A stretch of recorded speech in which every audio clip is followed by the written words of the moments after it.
Chapter 1. Charles Ginsberg was born in Brooklyn, New York on December 18, 1902. Charles' father was an immigrant from Russia, having arrived with his entire family to Ellis Island 4 years earlier. He tried to drop his mother-in-law off at Greenland, but his wife's pleas finally wore him down. And so the Ginsbergs began their life in the New World with much hope and promise.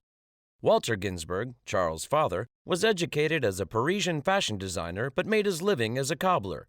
Charles' mother, Rachel, was quite a character, having played xylophone in Count Basie's orchestra for 12 years and even had a stint as a relief pitcher for the Cardinals for 7 years. To say Charles' family was colorful was an understatement. For example, Charles' Uncle Abe was green and his Aunt Beatrice was an orangey shade of red. But probably the most colorful member of the family was Joshua, Charles' brother. He was blue. So blue that one day he shot himself to death. By blue, I mean he was depressed. And so the Ginsbergs began to thrive in Brooklyn. Walter was able to obtain a loan for over $12 million, worth about $500 in today's money, and opened a shoe factory on Long Island. Soon the Ginsbergs were enjoying life, owning a luxury apartment in Manhattan, a beautiful mansion in Queens, and duplex in Billings, Montana.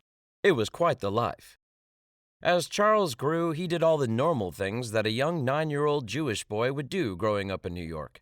He rode a bicycle that he had made from cardboard, collected baseball cards and then sold them for a profit on the street, and probably his most favorite pastime, perfecting his impersonation of Benjamin Disraeli. This was difficult since Charles had little clue as to what Disraeli sounded like or how he acted, but liked to imagine how he would look and act. It was when Charles turned 10 that things really became interesting. He was listening to a Yankees game.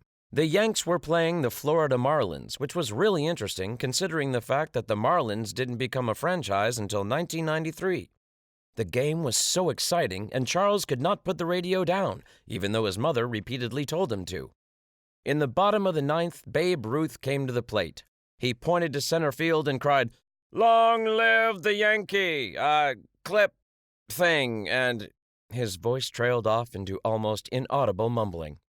He proceeded to strike out, and the Yankees lost 11-0. But it was that event that led Charles to decide that by whatever means necessary, he would one day become a baseball groundskeeper.